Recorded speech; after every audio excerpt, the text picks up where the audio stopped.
Department of Mathematics, MB Government PG College welcomes you in online classes and today's topic is critical path analysis. पिछले videos में हमने critical path analysis के बारे में पढ़ा था, उसी के कंटिन्यूएशन में इस वीडियो में मैं आगे एग्जांपल्स बताता हूँ कि कैसे क्रिटिकल पाथ हम मेथड से CPM मेथड से हम फाइंड आउट करेंगे टाइम एस्टिमेट्स और क्रिटिकल पाथ हम कैसे निकालेंगे। ये मैंने पहले बताया था पिछले वीडियोस में भी कि we have to find out the earliest start time. EST हम कैलकुलेट करते हैं, जो इवेंट आई प्लस ड्यूरेशन या टाइम जो दिया होता है उसको ऐड करके निकालते हैं। लेटेस्ट फिनिश टाइम हम बैक से चलते हैं, तो ये हम राइट से लेफ्ट की ओर जाके प्रोसीड करते हैं और we can find out the latest finish time, जिसको हम मिनिमम कैलकुलेट करते हैं। इसी टाइप से फिर हम EFT निकालेंगे, earliest finish time, then latest start time find out करेंगे एंड उसके बाद टोटल प्रोजेक्ट टाइम जो हमें सोर्स से डेस्टिनेशन या सोर्स से टर्मिनल नोड तक पहुंचने में लगता है वो हम फाइंड आउट करेंगे।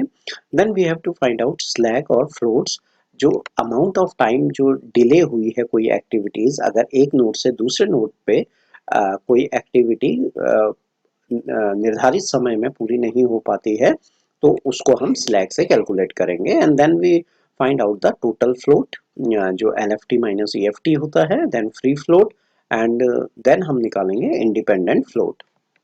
तो एक एग्जांपल हम देखते हैं इसमें। कल हमने इसमें EST निकाला था, calculate the various time estimate for the network.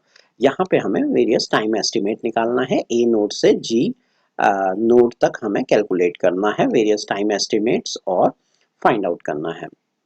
तो यहाँ पे हम इसको सॉल्व करने में सबसे पहले हम EST अर्लीस्ट स्टार्ट टाइम निकालेंगे। अर्लीस्ट स्टार्ट टाइम निकालने के लिए नोड A को हम 0 मानते हैं, 0 से हम स्टार्ट करेंगे एंड देन हम नोड B और C में करेंगे। हम हर एक नोड को कवर करेंगे, एवरी नोड का हम EST फाइंड आउट करेंगे। तो सबसे पहले नोड A में EST क्या हो गया, 0। EST को कई बार E1 से भी हम डिनोट कर सकते हैं, E1 बराबर 0। नोड बी में हमने EST निकाला तो 0 प्लस कितना डिस्टेंस या टाइम है, 0 plus 15, duration of this activity is done with time limits of 15, में भी आर हो सकते हैं, मिनट्स हो सकते हैं, सेकेंड्स हो सकते हैं। तो ए से बी जो एक्टिविटीज हुई है उसमें 15 दिया है टाइम ड्यूरेशन, तो 0 प्लस 15 वी राइट 15। सी में बी नोड में, अब नोड सी में हम जाएंगे तो सी नोड में हम दो तरीके से जा सकते हैं, या तो ए से सी में हम जाएंगे या ए बी में जाके तब बी से सी में। तो यहाँ पे जो सी नोड है इसमें हमारे दो लिंक हैं, तो यहाँ पे 2 लिंक्स हैं, एक ए सी है जो 0 प्लस 15 डायरेक्ट जो है, दूसरा है बी में हम पहुंच गए थे तो बी नोड पे हमारी मैक्सिमम वैल्यू कितनी थी, 15 थी, प्लस सी में जाने के लिए 3। तो इन दोनों में जो मैक्सिमम होगा हमें उसको कंसिडर करना है। आपने ये पिक्चर में देखा कि ए से सी में डायरेक्ट जाने में यहाँ 15 है, बट ए से बी से सी जाने में ये 15 प्लस 3 18 आ रहा है, तो इसलिए यहाँ पे हमने मैक्सिमम इसमें 18 ले लिया। देन फिर हम नोड डी की बात करेंगे, तो नोड डी में पहुंचने के लिए केवल हम सी से जा सकते हैं, तो सी में हमारा 15 था प्लस 8, 15 और 8 हमारा सी में हमने मैक्सिमम फाइंड लेना है। तो वापस आप देखिए कि सी में हम पहुंचे तो हम ये भी था, लेकिन हम एक वे ये था कि ए से बी से सी में गए, तो 15 प्लस 3 18 हुआ जो मैक्सिमम था, तो 18 हम कैलकुलेट करेंगे। जब डी में जाएंगे तो 18 प्लस 8 हम लिखेंगे, तो 18 प्लस 8 26। अब हम नोड ई की बात करते हैं। ई में जाने के लिए या तो हम डी से आएंगे या फिर बी से आएंगे, तो दो लिंक हो गए। दोनों लिंक में पहुंचने के लिए जो मैक्सिमम यूनिट होगा उसको हम कैलकुलेट करेंगे। तो हमने यहाँ पे देखा जो DE है 26 हम डी में पहुंचे थे, ये ऊपर लिखा हुआ है। इसके बाद +1 ई में जाने के लिए कितना है, यहाँ पे डिस्टेंस ये 1 दिया हुआ है, तो 26 प्लस 21 27। और अगर हम ए बी की नोड से आते हैं तो 15 प्लस 5 20, तो दोनों में मैक्सिमम कितना है 27। तो एट नोड ई पे वैल्यू कितनी हो गई 27। ये मैक्सिमम वैल्यू हम नोड पे लिखते चले जाएंगे। ये हम EST निकाल रहे हैं, तो नोड ई पे हमारा ये हो गया। एट नोड F, अब हम F नोड की बात करते हैं, तो F नोड में पहुंचने के लिए तीन पाथ हैं, इसमें तीन पाथ आपको दिए हैं। CF है, सी डी, डी से एफ है, एंड देन डी से ई, ई से एफ भी है। तो 3 पाथ है। सबसे पहले हम सी एफ में देखते हैं। सी में कितना था? नोड सी में 18 था, 18 प्लस 12। तो इसमें हमने 18 प्लस 12 सी एफ में लिखा। डी एफ में हमारा नोड डी में ऊपर कितना है? 26 है। एफ में ड्यूरेशन दी है 14, तो ये 40 हो गया। ई एफ में, ई नोड में हमें मैक्सिमम 27 है, प्लस एफ का हमारा ड्यूरेशन 3 दी है, तो ये हो गया 30। तो इसमें हमने मैक्सिमम निकाल दिया, दैट इज इक्वल टू 40। ये हमारा मैक्सिमम आ गया।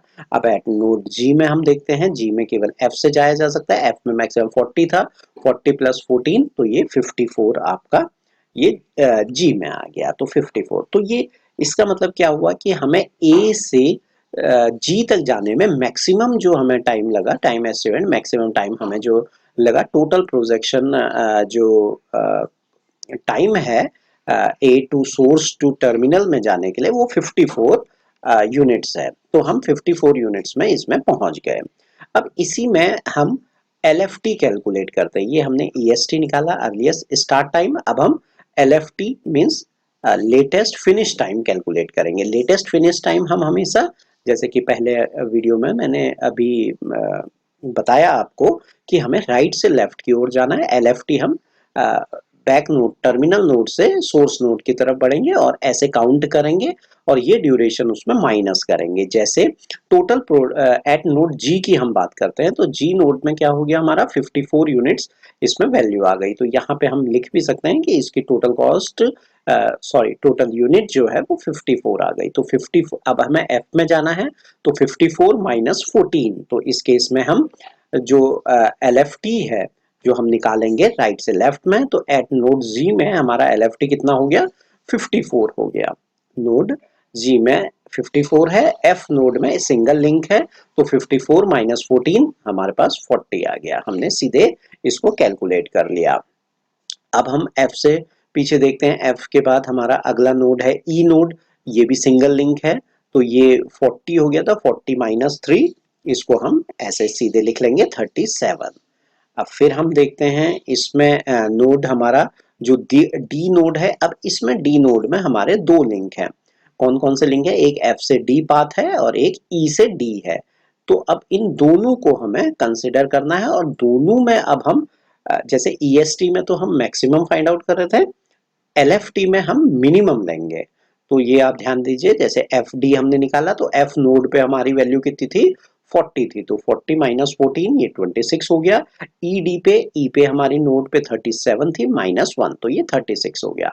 अब इन दोनों में मिनिमम क्या होगा? 26, तो हम मिनिमम वाला कंसिडर कर लेंगे। तो यहाँ पे हमने मिनिमम 26 कर लिया। देन फिर हमने नोड डी के पास सी नोड में गए। सी नोड में अगेन हमारे पास एक 2 लिंक है, एक डी से सी में है, एक एफ से सी में है।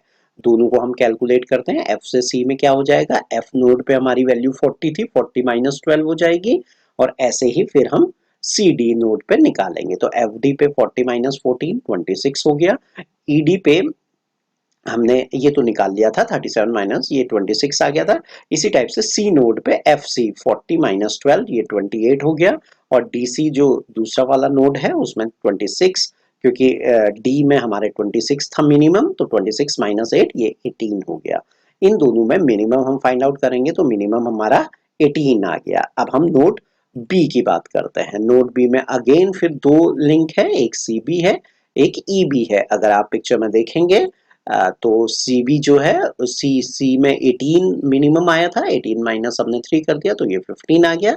ई बी में 37 माइनस 5 32 कर दिया। तो इसका मतलब यहाँ से मिनिमम जो आ गया बी बराबर 15 आ गया। अब हम नोड ए की बात करते हैं। नोड ए में पाथ आपको जो दिया है वो बी ए, पिक्चर में आप देखिए, एंड सी ए दिया हुआ है। तो बी ए में आते हैं, तो बी नोड में 15 था मिनिमम, माइनस ड्यूरेशन 15 दी हुई है, तो दैट इज इक्वल टू 0। और सी ए से अगर हम आएंगे, इसमें ड्यूरेशन आपको दी है 18 माइनस 15, ये कितना हो गया? ये 3 हो गया। तो ये हमारा ए मिनिमम इसमें 0 आ गया। तो ये हमने EST और LFT कैलकुलेट किया। हमने इसको टेबुलर फॉर्म में भी हमने नीचे शो किया हुआ है कि ABCDEFG जो नोड्स थे सारे हमने नोड्स लिख दिए। EST जो फाइंड आउट किया हमने E1 E2 E3 E4 E5 E6 E7 हमने लिख दिया। फिर हमने G से जब LFT निकाला उसको हमने LFT को भी लिख दिया। यहाँ पे एक सरप्राइजिंग रिजल्ट ये आ रहा है कि जो EST है वही LFT है, और जहां पे EST बराबर LFT हो जाएगा that is known as critical path, वो हमारा क्रिटिकल पाथ होगा, उसी को हम सिलेक्ट करेंगे, चूज करेंगे। और जहां पे EST और LFT में वेरिएशन आएगा, किसी क्वेश्चंस में वेरिएशन आ सकता है, तो अगर इसमें वेरिएशन आता है तो तब हम स्लैक वैल्यूज कैलकुलेट करेंगे या फ्लोट वैल्यूज कैलकुलेट करेंगे। लेकिन यहाँ पे क्रिटिकल पाथ कितना है हमारा, सेम है। तो यहाँ पे ये ABCD, तो हम जैसे मूव किया था ABCDFG, जो हमने EST जहां जहां सिमिलर है, ABCD सिमिलर है, लेकिन E वाले में क्या है, डिफरेंस है, तो E को हमने हटा दिया, वो क्रिटिकल पाथ नहीं होगा। और FG मतलब अगर आप पिक्चर में देखें तो क्रिटिकल पाथ हमारा क्या हो गया, क्रिटिकल पाथ हम कहां से मूव किया था, ए के बाद हमने क्या किया था, ABCD, ABCD, ए से हम बी में गए, बी से सी में गए, सी से डी में गए, डी से हमने एफ और जी सिलेक्ट किया था, क्योंकि यहाँ पे स्लैग वैल्यू आ गई थी 10, जो अभी मैं आपको बता रहा था कि अगर ये पूरा सेम होता तो पूरा ही क्रिटिकल पाथ बन जाता, लेकिन यहाँ पे क्या है 10 का डिफरेंस आ गया, तो ये एक स्लैग वैल्यू बन गई यहाँ पे। ओके, तो ये क्रिटिकल पाथ था। अब हमें जो फ्लोट्स निकालना है, सेम वही प्रॉब्लम है। अगर हमें फ्लोट निकालना है तो हम इसको एक्टिविटीज सारी लिखते हैं यहाँ पे, AB AC BC BE CD CF, और ये स्टार लगाया है क्योंकि ये फ्लोट वैल्यू आ रही है यहाँ पे, और यहाँ पे इनकी ड्यूरेशन दी हुई है। ये सारी एक्टिविटी पिक्चर में देख के आप लिख सकते हैं। अब हमने जो दो वैल्यूज निकाली थी, हमने कौन कौन सी निकाल ली थी, हमने अर्लीस्ट स्टार्ट टाइम और अर्लीस्ट फिनिश टाइम हमने कैलकुलेट भी किया था, और आप यहाँ से भी निकाल सकते हैं। ये इवेंट जो है ए, अर्लीस्ट स्टार्ट टाइम, जैसे ए एक्टिविटी का अर्लीस्ट स्टार्ट टाइम क्या है, 0, ए एक्टिविटी को हमने 0 माना था, ए एक्टिविटी का अर्लीस्ट टाइम कितना है, 0। बी एक्टिविटी का अर्लीस्ट टाइम कितना है, 15, बी एक्टिविटी का 15, सी एक्टिविटी का 18, आप पिक्चर में देख भी सकते हैं। जो हम कह रहे हैं ए एक्टिविटी का स्टार्ट टाइम कितना है, 0 है, बी का कितना है, 15 है, सी का कितना है, 15 + 3 18 हमने जो फाइंड आउट किया था, तो सी का 18 है, तो ये एक टेबल बनाई है हमने, सी का 18 है। अगेन सी का स्टार्ट टाइम कितना है, 18 है, डी का स्टार्ट टाइम कितना है, 26 है, अभी हमने फाइंड आउट किया था, यहाँ पे आप टेबल में भी देख सकते हैं, डी का स्टार्ट टाइम कितना है, 26, ई का कितना है, 27, एफ का 40, यही हमने यहाँ पे लिखा है। डी का कितना है, 26, ई का कितना है, 27, एफ का कितना है, 40, तो ये अर्लीस्ट स्टार्ट टाइम हमारा पास आ गया। अब हमारे पास अर्लीस्ट स्टार्ट टाइम आ गया, और हमने बाकी वैल्यूज निकालनी है। अर्लीस्ट फिनिश टाइम क्या होगा, स्टार्ट टाइम में ये ड्यूरेशन ऐड कर दोगे आप, तो अर्लीस्ट फिनिश टाइम आ जाएगा। जैसे 0 + 15 15, 0 + 15 15 + 3 18, 15 + 5 20, इसी टाइप से लेटेस्ट फिनिश टाइम हमने कैलकुलेट किया था। जैसे बी नोड में हमारा फिनिश टाइम कितना है, 15, सी में हमारा फिनिश टाइम कितना था, 18, आप चाहे तो टेबल में देख सकते हैं यहाँ पे, 15, सी में फिनिश टाइम 18, फिर डी में कितना है, 26 में है, तो डी में हमारा जहाँ पे डी है यहाँ पे देखिए 26 हमारा फिनिश टाइम है। अच्छा, जो हमारा फिनिश टाइम है वो टेबल से हमने कैलकुलेट कर लिया, और यहाँ पे अब हम इसको ड्यूरेशन को माइनस कर देंगे जो हमें दी हुई है, तो हमारा latest finish time, latest start time आ जाएगा। मीन्स 15 - 15 0, 18 - 15 3, 18 - 3 15, इस टाइप से आप ये टेबल निकाल सकते हो। मीन्स ए और बी जो वैल्यू दी है, जो हमने टेबल बनाया है उसके अकॉर्डिंग आपने ये चारों वैल्यूज निकाल ली। अब टोटल फ्लोट का फॉर्मूला क्या था, आपको हमने बताया था कि ये latest finish time minus earliest finish time से आप निकाल सकते हो। 15 - 15 0, 18 - 15 3, 18 - 18 0, इस टाइप से ये टोटल फ्लोट आ गया। और फ्री फ्लोट हम कैसे निकालते हैं, फ्री फ्लोट हम निकालते हैं total float minus slag of head variable. तो हेड वेरिएबल यहाँ पे हमारे पास क्या हो गया, हेड वेरिएबल का ये जो इसकी वैल्यूज थी उसको, तो 0 - 0 ये 0 हो गया।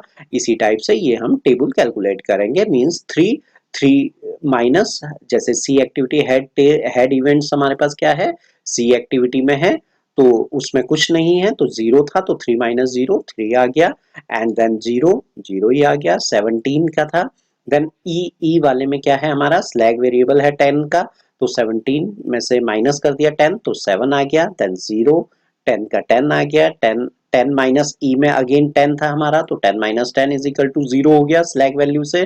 फिर ये 0 था, 0 माइनस